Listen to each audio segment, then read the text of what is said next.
They were laughing, a chorus of rough, gravelly chuckles, and it was all aimed at a 7-year-old girl.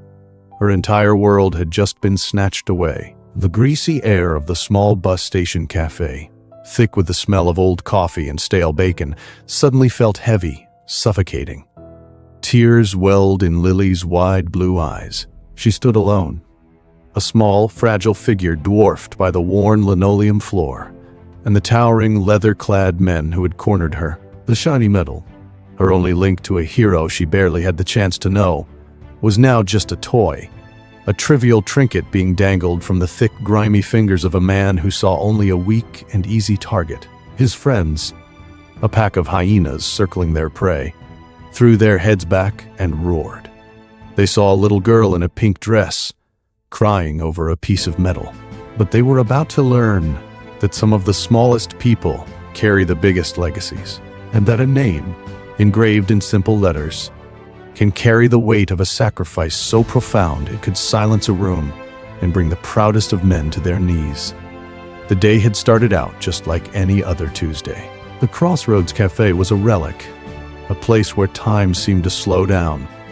It was a spot for quiet transitions, where people waited for buses to take them away or bring them home.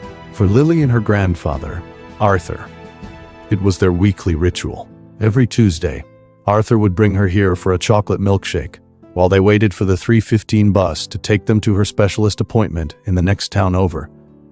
Arthur was a man of gentleness and time.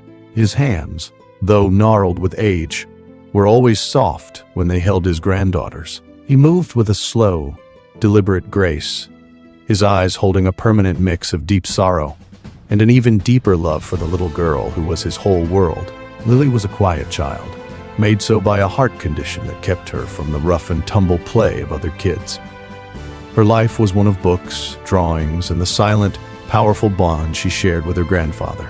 And today, like every day, she wore the medal. It wasn't flashy, just a simple, solid piece of silver, a cross patee, cool to the touch, and hanging from a tri-colored ribbon. To anyone else, it might have looked like a trinket from a pawn shop. But to Lily, it was everything. It was her father, Sergeant Michael Evans, a man she knew only from a single picture on her nightstand, and her grandfather's endless stories. He was a smiling man in a crisp uniform, who had gone to a place called Afghanistan to help people, and had never come home. The medal was his. It had come home in a velvet-lined box, along with a folded flag and a letter from the president. Arthur had tried to put it away, the sight of it a painful reminder of his lost son. But Lily, just 4 at the time, had found it. Her small fingers traced its shape, her mind somehow understanding its importance. From that day on, she insisted on wearing it. It was her shield, her connection. Arthur eventually relented, seeing the comfort it brought her. "Is he watching over me today, Grandpa?" Arthur looked at the silver cross. Some families inherit money, some inherit land. Lily inherited a hero's legacy, and she protected that medal as if her father were still holding it. Arthur smiled, a sad, gentle curve of his lips. "Always, sweet pea. Your dad is always watching over you. He's the bravest man I ever knew." He reached across the table and tapped the medal. "And this proves it. On the back, almost too small to read, were the words Arthur had read to her 1,000 times. They were her favorite bedtime story. T. Michael A. Evans, U.S. Army, for extraordinary heroism. She'd traced the letters, imagining the man who had earned them. She didn't really understand what extraordinary heroism meant. She just knew it was why her father was a hero, why he was in heaven, and why this medal was the most precious thing on earth. The bell above the cafe door jingled, but neither of them paid it any mind, unaware their peaceful afternoon was about to be shattered. The bell's jingle was followed by a sound that didn't belong in the quiet cafe, the deep, guttural rumble of motorcycles. A line of chrome and steel beasts parked outside, and the doors swung open again with a slam. The bubble of peace around Lily and Arthur burst. In walked 5 men. They were a caricature of menace in worn, greasy leather vests, faded jeans, and heavy scuffed boots. They filled the small cafe with a loud, boisterous energy that was both unwelcome and intimidating. The few other patrons fell silent, their eyes darting nervously towards the newcomers before quickly looking away. The leader was a mountain of a man with a thick beard and a patch on his chest that read Grizz, Road Captain. He swaggered to the counter while his friends scanned the room with predatory arrogance. Arthur instinctively placed a protective hand on Lily's shoulder. He felt her flinch. "It's all right, sweet pea," he murmured. "They're just loud." But it was too late.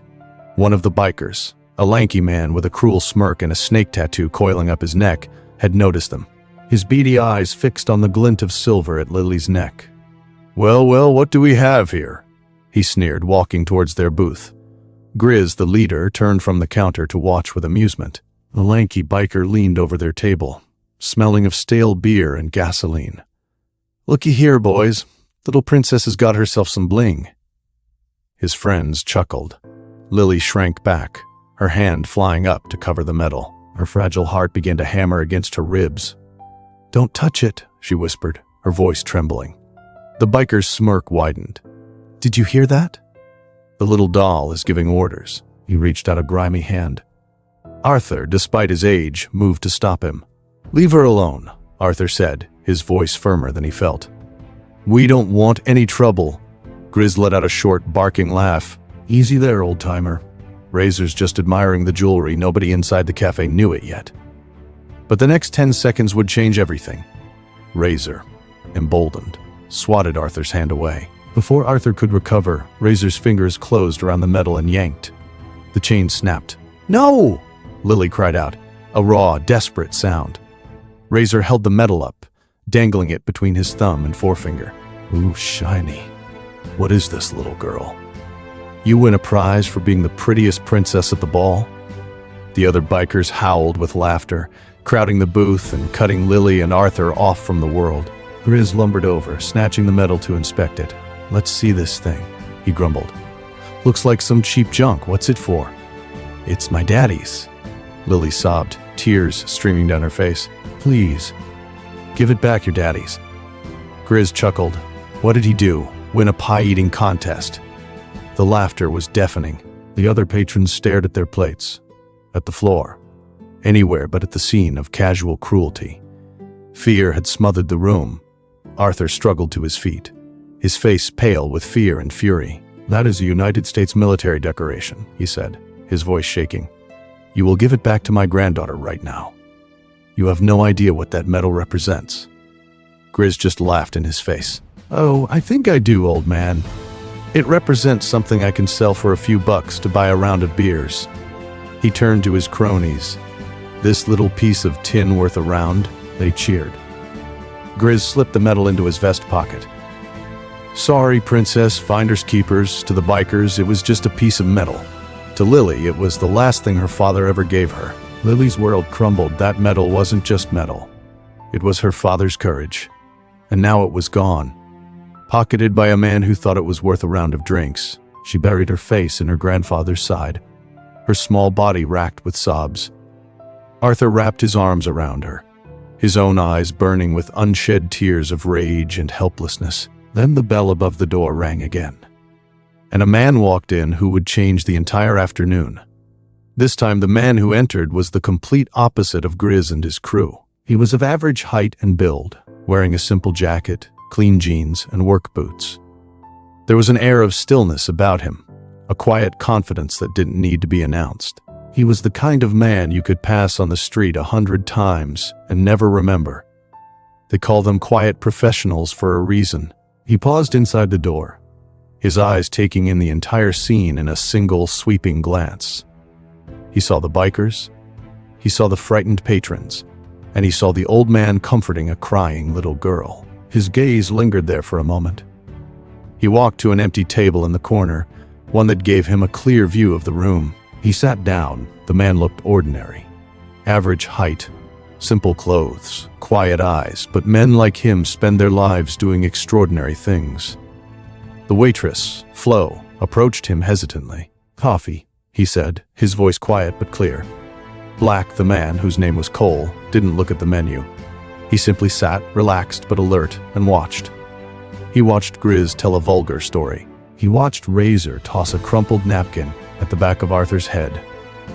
And he watched Lily, Her tear-streaked face lifted, her eyes fixed on the pocket of Griz's vest, where her medal was hidden. His entire life, his career, had been about avoiding notice, about operating in the shadows.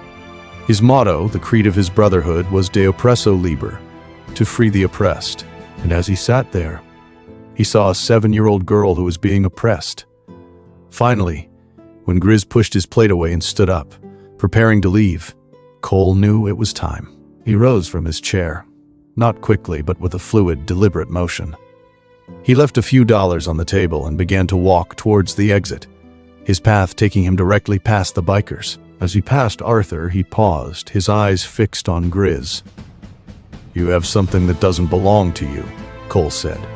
His voice wasn't loud, but it cut through the din of the cafe like a scalpel. Grizz froze, turning to face Cole with a look of disbelief. He looked Cole up and down, saw an average man, a nobody. "What did you say to me?" Grizz snarled. Cole didn't flinch. "I said, you have something that doesn't belong to you. The little girl's medal. I think you should give it back." The bikers exploded in laughter, "You think?" Grizz sneered, stepping into Cole's personal space. "And who the hell are you to tell me what I should do?" "Nobody," Cole said. "Just a guy who thinks a man shouldn't steal from a little girl." Grizz's face darkened. "You've got a lot of nerve, pal."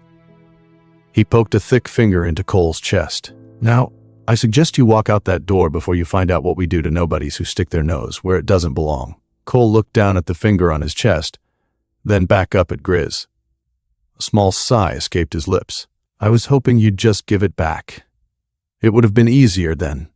In a blur of motion, Cole's hand shot up. He didn't punch. He grabbed Grizz's entire hand, twisting it at the wrist.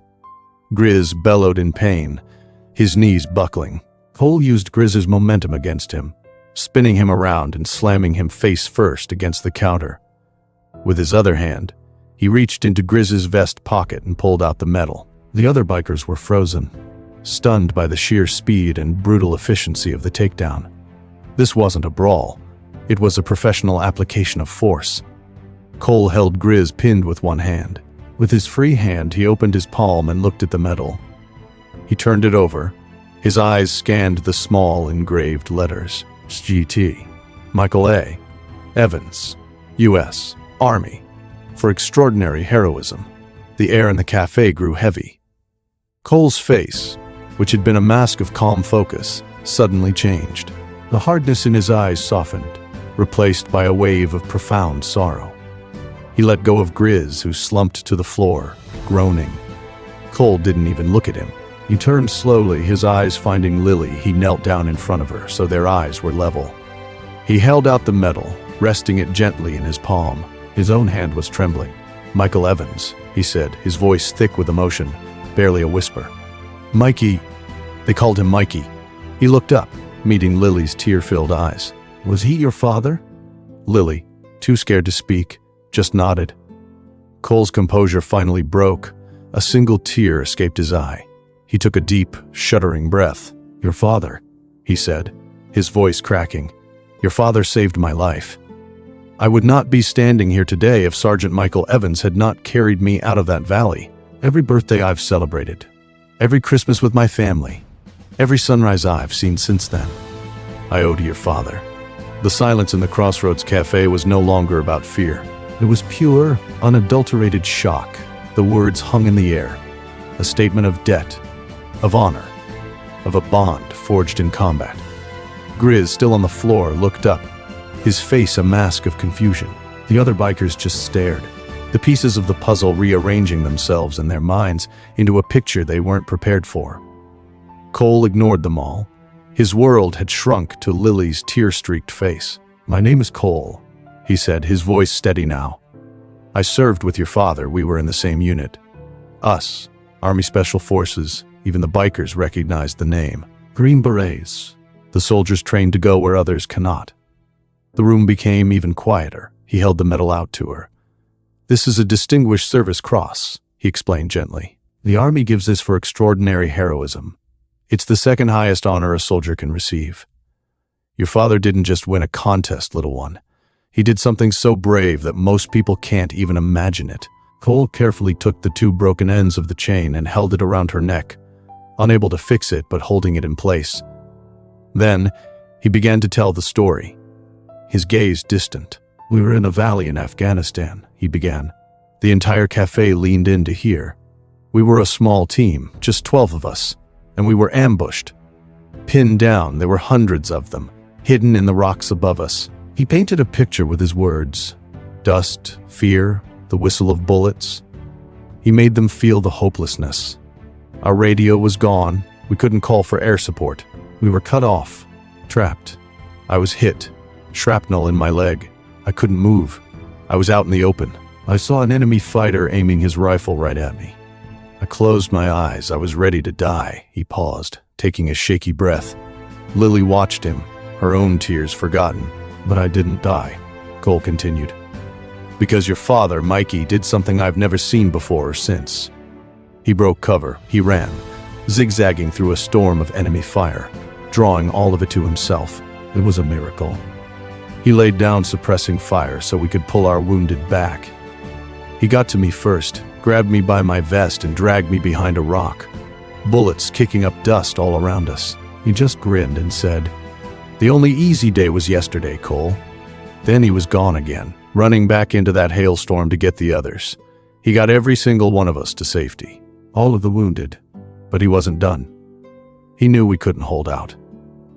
The only way was to take out the main machine gun nest that had us pinned." Cole's voice dropped to a whisper. He gathered every grenade he could find, and he charged the nest. Alone, he ran straight up the hill, right into the heart of the enemy. We heard the explosions. 1, 2, 3. Then, silence. The machine gun stopped firing. He had done it. He had carved a path for us. But he didn't come back down the hill. The story hung in the heavy silence. Lily finally understood the weight of the Silver Cross. It wasn't just a thing. It was a story, a life given for others, the last heroic act of her father. Cole looked at Grizz, who was now sitting up, his face ashen. He looked at Razor, who was staring at the floor. "Every man who came home from that mission owes his life to the man who earned this medal," Cole said, his voice ringing with a cold, hard clarity. He slowly rose to his feet, his gaze sweeping over the 5 bikers. His voice was steel. "You didn't just steal a piece of metal. You desecrated the memory of a hero. Some medals are bought, some are won. This one was paid for with blood. You laughed at a sacrifice you are not worthy to even speak of." He took a step towards Grizz. The big man flinched. "Now," Cole said, his voice dangerously low, "you are going to stand up, and you are going to apologize to the daughter of Sergeant Michael Evans." The command was absolute. Grizz, the swaggering road captain, now looked like a child caught doing something terrible. The physical pain in his wrist was nothing compared to the shame burning through him. Slowly, awkwardly, he pushed himself to his feet. He seemed to have shrunk. He limped over to the booth, his head bowed, unable to meet anyone's eyes. I'm sorry," he finally stammered, his voice a rough whisper. We didn't know," Cole's voice cut in, sharp and clear. "You're not sorry because you didn't know. You're sorry because you got caught. You should be sorry you live in a world where you would laugh at a child's tears in the first place." Grizz flinched. "We were wrong," he said, this time looking at Lily, his eyes filled with a dawning remorse. "What you have, that medal, it's important. I'm sorry." He reached into his wallet, pulled out all the cash he had, a crumpled wad of bills, and placed it on the table. For the milkshake and for the broken chain." Arthur placed a gentle hand on the money. "That won't be necessary," he said quietly. "The apology is enough." Grizz stood there a moment longer, then turned and walked out the door. His friends followed like silent, shame-faced shadows. The roar of their motorcycles was brief and subdued, and then they were gone. Cole turned back to Lily and Arthur. "I carry a small repair kit," he said, his voice returning to its quiet tone. He pulled a multi-tool from his pocket and, with nimble fingers, took the broken chain. In less than a minute, it was whole again. He personally fastened it around Lily's neck. The metal settled back into its rightful place. She looked down at it, then up at Cole, her eyes shining not with sadness, but with a new reverent awe. "Thank you," she whispered. Cole gave her a small, sad smile. "Your father was my friend. He was my brother. It was an honor." Arthur grasped Cole's hand. "Sir, I don't have the words to thank you. For my granddaughter and for what you said about my son." "No thanks are necessary, sir," Cole said with a respectful squeeze. "I just told the truth. Your son was the best of us." The cafe's crackling intercom announced Cole's bus. It was time for him to go. He gave Lily one last look, a look of shared history and a debt honored. He nodded at Arthur. And then, as quietly as he had arrived, he walked out and disappeared into the afternoon sun. Lily stood in the quiet cafe, her hand wrapped around the silver cross on her chest. It felt different now. It was a legacy. It was the weight of a name, the price of heroism, and the proof that true strength isn't found in loud threats and leather vests, but in quiet courage and selfless sacrifice. Years from now, Lily may forget the faces of the bikers. She may forget the bus station. She may even forget the fear she felt that afternoon. But she would never forget what she learned. Her father mattered. His sacrifice mattered. And a hero's name still had the power to change hearts.